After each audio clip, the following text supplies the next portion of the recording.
Hello friends, आप लोगों का स्वागत है हमारे यूट्यूब चैनल पर। तो आज हम देखेंगे कक्षा 7 का महान व्यक्तित्व पाठ 1। पाठ का नाम है ऋषि कुमार नचिकेता। तो देखिए दोस्तों, जैसा कि हम इस पाठ का सारांश देखेंगे, तो चलिए स्टार्ट करते हैं। महर्षि वासरवा महान विद्वान और चरित्रवान थे। नचिकेता उनके पुत्र थे। एक बार वासरवा ने विश्वजित यज्ञ किया। उन्होंने अपनी सारी संपत्ति दान में देने की प्रतिज्ञा की।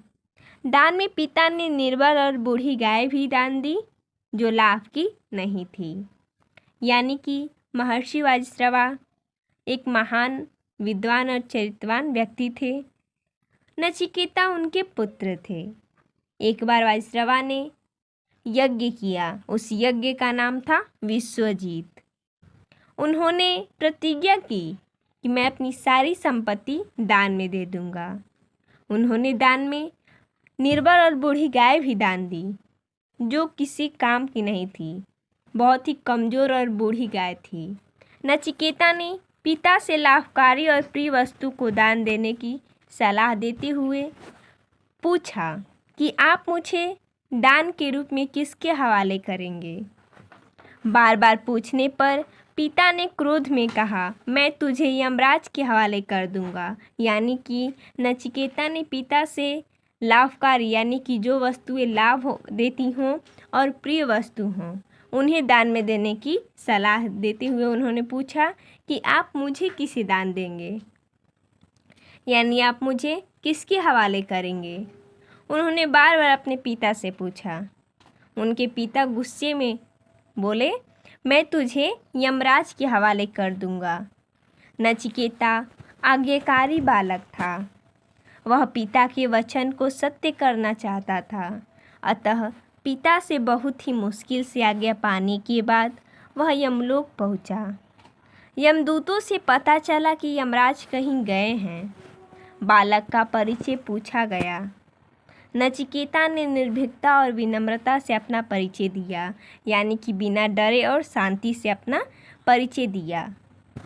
यमराज ने प्रसन्न होकर आज्ञाकारी बालक से 3 वरदान मांगने को कहा।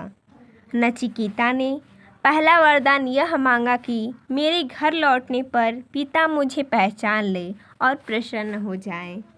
यमराज ने कहा, तथास्तु। दूसरा वरदान मांगो। नचिकेता ने दूसरे वरदान में पृथ्वी पर दुख के निवारण का उपाय पूछा। यमराज ने बहुत परिश्रम से इसका ज्ञान भी बालक को दिया। तीसरे वरदान में नचिकेता ने पूछा कि मृत्यु क्यों होती है, मृत्यु के बाद मनुष्य का क्या होता है, वह कहाँ जाता है। यह प्रश्न सुनकर यमराज चौंक पड़े। उन्होंने बताया कि यह कठिन प्रश्न है, जिसका उत्तर देना आसान नहीं है।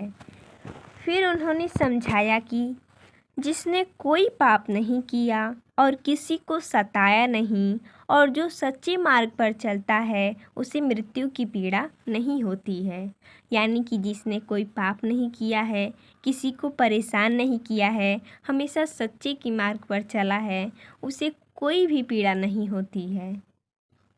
नचिकेता ने छोटी उम्र में अपनी प्रीत्य भक्ति, दृढ़ता और सच्चाई के बल पर ऐसा ज्ञान प्राप्त कर लिया जिसे महान पंडित, ज्ञानी और विद्वान भी न कर सके। तो देखिए दोस्तों, जैसा कि हमने इस पाठ का सारांश देखा, तो मिलते हैं तब तक के लिए धन्यवाद दोस्तों।